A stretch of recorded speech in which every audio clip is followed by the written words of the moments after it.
নমস্কার বন্ধুরা, দেখতে পাচ্ছেন সকাল সকাল মালদা টাউনে পৌঁছে গিয়েছি। আর হায়রে গরম, তাই থামস আপ খেয়ে নিলাম, বুঝলেন। তারপরে চারিপাশটা একটু দেখছি, বাপরে বাপ, হায়রে লোকজন দেখতেই পাচ্ছেন। হ্যাঁ, মাথা নষ্ট করা গরম, সঙ্গে ট্রাফিক। আর ওই দেখুন চলে এসেছে আমাদের করিম ভাই। ব্যাস, এবার তো আমাদের ঠাকুর দেখার পালা শুরু। দেখতে পাচ্ছেন ভর দুপুরে, মানে দুপুর 12টার সময় দেখুন আমরা কোথায় গিয়েছি। হ্যাঁ, মালদার শান্তি ভারতী পরিষদের প্যান্ডেলে।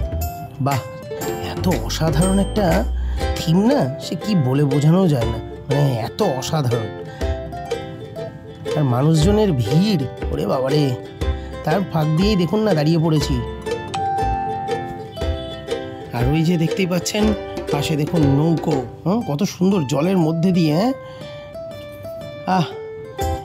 এটা একটা রাজমহল টাইপের বানিয়েছে ওরা প্যান্ডেলটা, সত্যি। আর সামনে দেখুন চোখে পড়লো যে জুবিন গার্গকে শ্রদ্ধাঞ্জলিও জানিয়েছে, খুব ভালো লাগলো ব্যাপারটা। এবং ব্যাস, এবার এখান থেকে আমরা রওনা হয়ে গেলাম আমাদের পরবর্তী মণ্ডপের উদ্দেশ্যে। আর পরের মণ্ডপে গিয়ে পৌঁছলাম।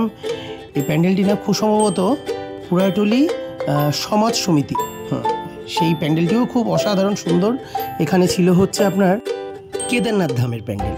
আর তারপরে আমরা পৌঁছলাম, দেখতেই পাচ্ছেন, আরে বাপরে, এখানে পণ প্রথার ওপর একটি প্যান্ডেল বানিয়েছিল। এটি ছিল হচ্ছে পুরাটলি সদরঘাট ক্লাব। এই জায়গাটার থিমটাও কিন্তু অসাধারণ ছিল। এবং যৌতুক, পণ প্রথা, এগুলোর বিরুদ্ধে যে এত সুন্দর একটা প্যান্ডেল বানিয়েছে এরা। এবং এখানকার যে আমি বুঝলাম যে মানুষজনেরও কিন্তু খুব একটা বড় কেউ না, সব ইয়াং ছেলেমেয়েরাই কিন্তু করেছে প্যান্ডেলটা। এবং খুব ভালো লাগলো দেখে জায়গাটা অসাধারণভাবে। দেখুন না, আমিও কিন্তু পুতুলগুলোকে দেখছি, বেশ ভালোই লাগছিল। দেখতেই পাচ্ছেন। স্যার, এর পরের গন্তব্য আমাদের ছিল পুরাটলি স্পোর্টিং ক্লাব। এর একটি অসাধারণ প্যান্ডেল করেছিল থিম। আর দেখতেই পাচ্ছেন এখানে তাঁতের উপরে, যে বর্তমানে তাঁত প্রায় বিলুপ্ত, তো তার উপরে সেখানে কিভাবে হাতে কিভাবে বানানো হয় শাড়ি, তাঁতের শাড়ি, সেই থিমের উপরেই বেস করে এই প্যান্ডেলটি। তো সত্যি অসাধারণ লাগলো এই জায়গাটিও ঘুরে। এবং এখানকার প্রতিমা সজ্জাও ছিল চোখে পড়ার মতন।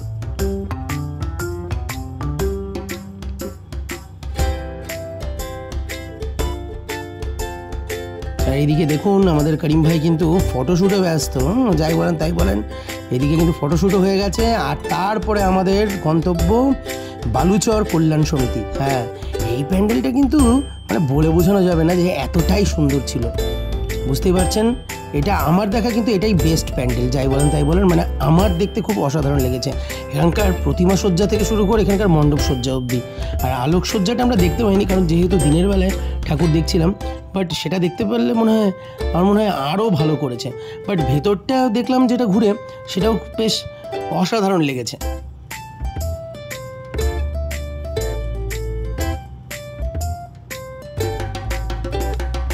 দেখছেন তো প্রতিমাটা কত সুন্দর সাজিয়েছে। আর তারপর বালুচর কল্যাণ সমিতির থেকে আমি রওনা দিলাম আমাদের পরের গন্তব্যের উদ্দেশ্যে।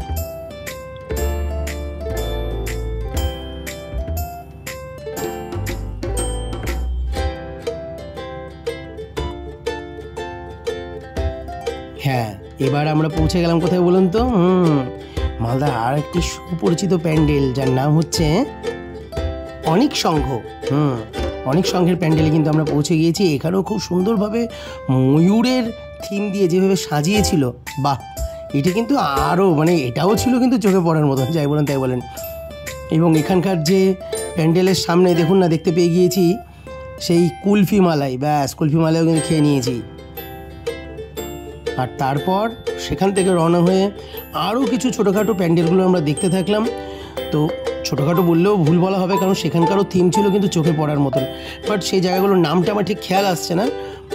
আপনারা যদি কেউ নামটা জেনে থাকেন, সেটা আপনারা কমেন্ট বক্সে বলতে পারেন যে এই প্যান্ডেলটির নামটা কী ছিল। বাট প্যান্ডেল আমার মানে ক্লাবের নামটা মনে আসছে না।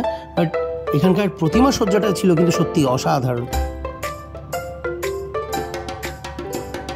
আলোকসজ্জার কাজও কিন্তু যথেষ্ট ভালোই হয়েছে। আর সেখানেও দাঁড়িয়ে একটু মাকে আমরা দর্শন করে নিলাম দুজনে। এবং তারপর এখান থেকেও আমরা আবার রওনা হয়ে যাব আমাদের পরের গন্তব্যের উদ্দেশ্যে। হ্যাঁ, আমাদের পরের গন্তব্য ছিল মালদা শিবাজি সংঘ। এই প্যান্ডেলটিও কিন্তু বহু পুরনো মালদার একটি সুপরিচিত প্যান্ডেল। আর এখানকার থিমটাও কিন্তু অসাধারণ ছিল। দেখতেই পাচ্ছেন পুরনো যে পোস্ট কার্ড, এখন প্রায় বিলুপ্ত পোস্ট কার্ডও, তো সেগুলো দেখানো হয়েছে এখানে, যে আগে কিভাবে রানার ছুটে চলতো, আমাদের চিঠি পৌঁছে দিত, সেই থিমের উপরে এই প্যান্ডেলটি। এবং এখানকার প্রতিমা সজ্জাটাও খুব অসাধারণ করেছিল।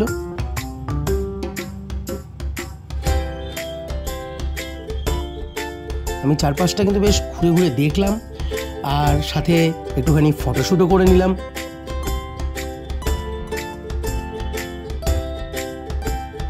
আর হ্যাঁ, তারপর আমরা ওখান থেকে চলে গেলাম ITI মোড়ের দিকে।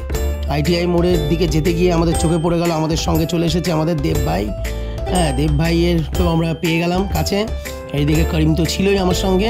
ব্যাস, আমরা দুজন মিলে তারপরে ওখানে ঘুরতে ঘুরতে ঘুরতে পৌঁছে গেলাম এভারভিউ কমপ্লেক্স অ্যাসোসিয়েশনের প্যান্ডেলে। এভারভিউ কমপ্লেক্স অ্যাসোসিয়েশনের প্যান্ডেলেও কিন্তু প্রত্যেকবার ওরাও কিন্তু নতুনত্ব কিছু রাখার চেষ্টা করে ITI মোড়ের প্যান্ডেলে, এবং সেখানে গিয়েও কিন্তু দেব ভাইকে একটু ফটোটা আমরা তুলে দিলাম। এদিকে আমিও কিন্তু সেটার ভিডিও করে নিয়েছি। আর তারপরে সেখান থেকে গিয়ে আরও একটি তার নিকটবর্তী প্যান্ডেলে গিয়ে সেখানে গিয়ে আমরা একটু রেস্ট নিলাম, কারণ এত হাঁটা হেঁটেছি যে পাটা আর নেই পায়ের। তো যাক, সেখানে একটু বসে একটু গল্প করে আড্ডা মেরে আমরা সেখান থেকে পৌঁছে গেলাম হচ্ছে ঘোড়াপীরে একটি প্যান্ডেলের উদ্দেশ্যে। ব্যাস, আজকের মতন এই ঘোড়াপীরের প্যান্ডেলটি দেখে এখান থেকে আমরা এবার বাড়ির উদ্দেশ্যে রওনা হব। তো ভাইদেরকে দুজনকে আমি বেশ বিদায় জানাতে চাই এখন, কারণ আবার খুব শীঘ্রই দেখা হবে। ওরা বলছিল যে দাদা থেকে যাও, কিন্তু না, সেটা সম্ভব হবে না। তাই ওদেরকে বিদায় জানিয়ে আমি এখন রওনা হয়ে গেলাম বাড়ির উদ্দেশ্যে, কারণ যেতে যেতেও প্রায় লেগে যাবে কিন্তু প্রায় 1.25 ঘন্টা বাড়ি। তো আবার দেখা হবে নতুন কোনো ভিডিওতে, নতুন কোনো স্থানে, আবার দুর্গা প্রতিমাকে নিয়ে। চলুন, সবাই ভালো থাকবেন, সুস্থ থাকবেন এবং পুজোটা জমিয়ে আনন্দ করুন। জয় মা দুর্গা, সবার ভালো করো মা।